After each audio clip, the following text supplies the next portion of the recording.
గత 100 సంవత్సరాల క్రితమే చాలామంది వాళ్ళ భూములు అమ్మేసుకోవడం ముచ్చెలికి ద్వారా ఎవరికైతే సంక్రమించింటాయో దాని ద్వారా మిగతా వాళ్ళకు అమ్ముకోవడం, మధ్యలో వచ్చి అందరూ రియల్ ఎస్టేట్ వెంచర్స్ చేసి సామాన్య ప్రజలకు వాళ్ళు ప్లాట్లు అందించడం జరిగింది.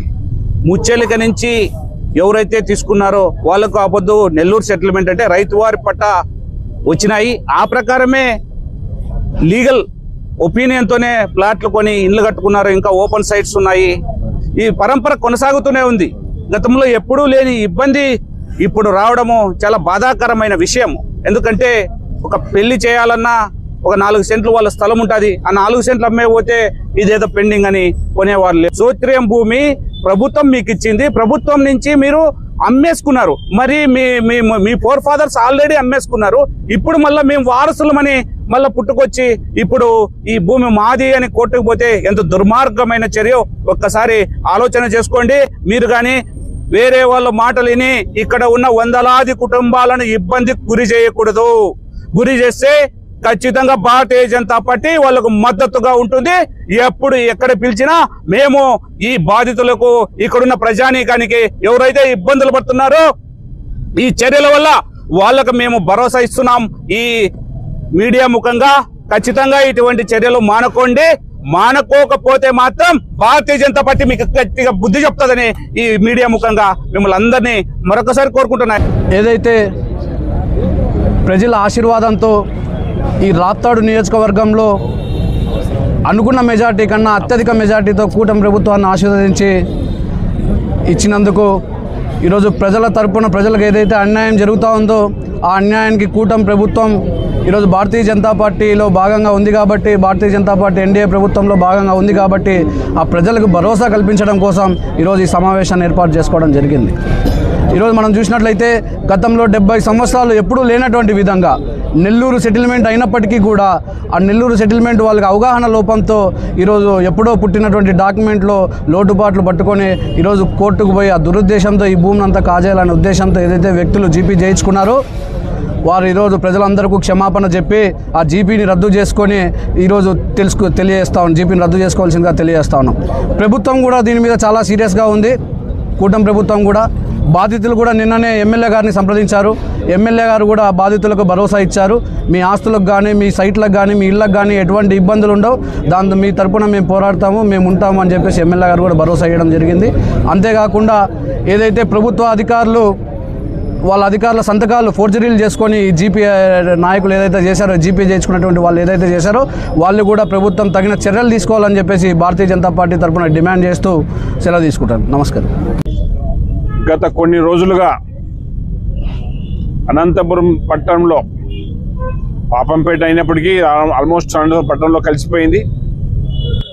చాలామంది ఇక్కడ ఉన్నవాళ్ళు ఇండ్లు కట్టుకున్నారు, స్థలాలు కొనుక్కున్నారు. ఎన్నో దశాబ్దాల క్రితం నుంచి వాళ్ళు ఈ ప్రాంతంలో నివాసం ఉంటున్నారు. ఉన్నట్టుండి ఎందుకు ఎవరికి దుర్బుద్ధి వచ్చిందో వాళ్ళ పెద్దలు అమ్మిన తర్వాత మరొక్కసారి దాంట్లో సాంకేతిక లోపాలను ఏదో ఆసరాగా చేసుకొని మాకుంది, ఎందుకంటే మనుషులకు విలువ పోయింది. ఒకప్పుడు రిజిస్ట్రేషన్ కూడా ఉండేటివి కాదు. ఈరోజు మనుషులు భూములకి ఎప్పుడైతే విలువ వచ్చిందో మనుషులు విలువ మర్చిపోయేసి విలువలేని పనులు చేస్తున్నారు.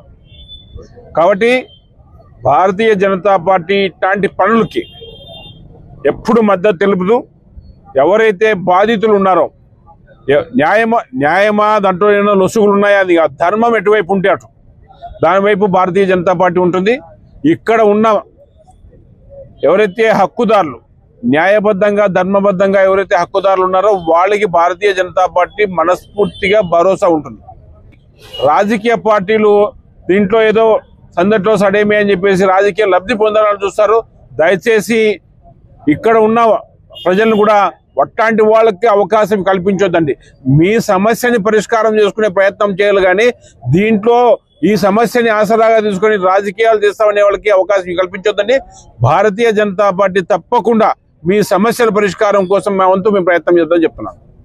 మిగతా వైఎస్ఆర్సీపీ పార్టీ నాయకులు ఇట్లాంటి మాటలు మాట్లాడితే కూటమి నాయకులకి అవసరం లేదు.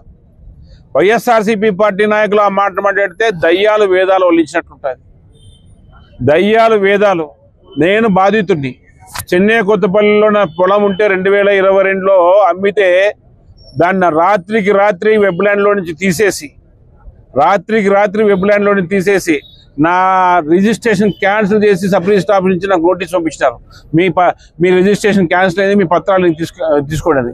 ఇట్లాంటి వ్యక్తులు మరీ నేను రాష్ట్ర అప్పుడు సమీర్ శర్మ గారు చీఫ్ సెక్రటరీగా ఉంటే అక్కడ దాకా పోయేసి కలెక్టర్ ఆఫీస్కి పోయేసి అప్పుడు నాగలక్ష్మి గారికి పోయేసి విన్నవిస్తే దానిపైన పై స్థాయి అధికారులందరూ ఇన్వాల్వ్ అయితే తప్ప నాకు న్యాయం జరగలేదు.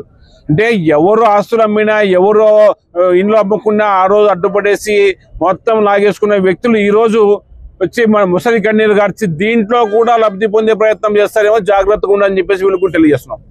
ఎవ్వరు కూడా దీంట్లోన ఏ రాజకీయ పార్టీకి అవకాశం ఇవ్వద్దండి. పూర్తిగా మనస్ఫూర్తిగా మీకు ఏ స్వార్థం లేకుండా మీ పార్టీ మీ దీనికోసం పనిచేస్తున్న వాళ్ళకి అవకాశం కల్పించండి అని చెప్తున్నాను. నాయకులు మాట్లాడినట్లు ఇక్కడ రాజకీయాలు తావు లేకోకుండా మీరు మీ హక్కుల కోసం పోరాటం చేస్తున్నారు. దీంట్లో ఏ పార్టీకి సంబంధం లేదు. ఇప్పుడు అధికారంలో ఉండేది ఎన్డీఏ కూటమిలోనే ఉండి మేము మీ తరఫున మాట్లాడుతున్నామంటే దాన్ని అర్థం చేసుకోవాల్సింది మీకు న్యాయం జరగాలని తప్ప వేరేది కాదు. ఇక్కడ రాజకీయాలు అవసరం లేదు. వేరే రాజకీయాలు ఏం చేసినారు ఇందాక ఉదాహరణతో చూద్దా చెప్పారు. ఎవరు దయాలు వేదాలు వల్లించాల్సిన పని లేదు. ఇక్కడ ఏ పార్టీ వాళ్ళైనా సరే, మా కూటమిలో అయినా సరే లేక విపక్షంలో ఉన్న వాళ్ళు సరే, ఎప్పుడైనా కానీ ఈ బాధితులు 1954 చట్టం ఏం చెప్తుంది, GOMS నంబర్ 1142 ఏం చెప్తుంది, యాక్ట్ 9/77 ఏం చెప్తుంది, ఈ రెండు పెద్ద చట్టాలు. ఎవరైతే 54 పూర్వం ఈ యొక్క ఆస్తిలో ఉన్నారో వాళ్ళు పక్కా హక్కుదారులని సుప్రీంకోర్టు కూడా తెలియజేస్తుంది. 30 సంవత్సరాలు an enjoyment of 33 years land for anybody is treated as original land అని. 33 సంవత్సరాల అనుభవం కాదు, 70 సంవత్సరాలు అయింది సోత్రం లేక భూములు వీళ్ళకి సొంతంగా ప్లాట్ ఇచ్చి ఇండ్లు చేసుకొని ఈరోజు 70 సంవత్సరాల తర్వాత ఇదే దాన్ని తేనెతుట్టి మాదిరి కలిపి ఈ అక్రమంలోని భూములన్నీ కూడా భూములు వాల్యూ పెరగడం వల్ల ప్రజల యొక్క సొమ్ముతో ప్రజాప్రతినిధులు ఎవరైనా కానీ సరే ఏ రాజకీయ పార్టీ అయినా పబ్బం గడుపుతుందంటే అది చాలా అన్యాయము. వాళ్ళు ఆ కష్టాలను కూర్చి వాళ్ళు ఎంతో శ్రమ కూర్చి రిటైర్మెంట్ డబ్బుతో ఏదో వాళ్ళ వ్యాపారాలు చేసుకొని వాళ్ళు ఎక్కడో పల్లెల్లో అమ్ముకొని ఇక్కడ ఏదో టౌన్లో పిల్లల చదువుల కోసం వచ్చింటే వాళ్ళ ఆస్తులన్నీ మీరు కబ్జా చేసుకోవాలని చూస్తే భారతీయ జనతా పార్టీ ఊరుకో ఉండదు. అది ఏ పార్టీ అయినా సరే, ఇంక్లూడింగ్ మా పార్టీ అయినా సరే, మేము దాన్ని వదిలిపెట్టే ప్రసక్తే లేదు. ఇది మీ సందర్భంగా తెలియజేస్తున్నాం. ఏ ఒక్కడైనా సరే, ఏ పార్టీ అయినా సరే ప్రజల యొక్క సొమ్ముల్ని వాళ్ళ భూములు లాక్కోవాలని చూస్తే మాత్రం ఖబర్దార్.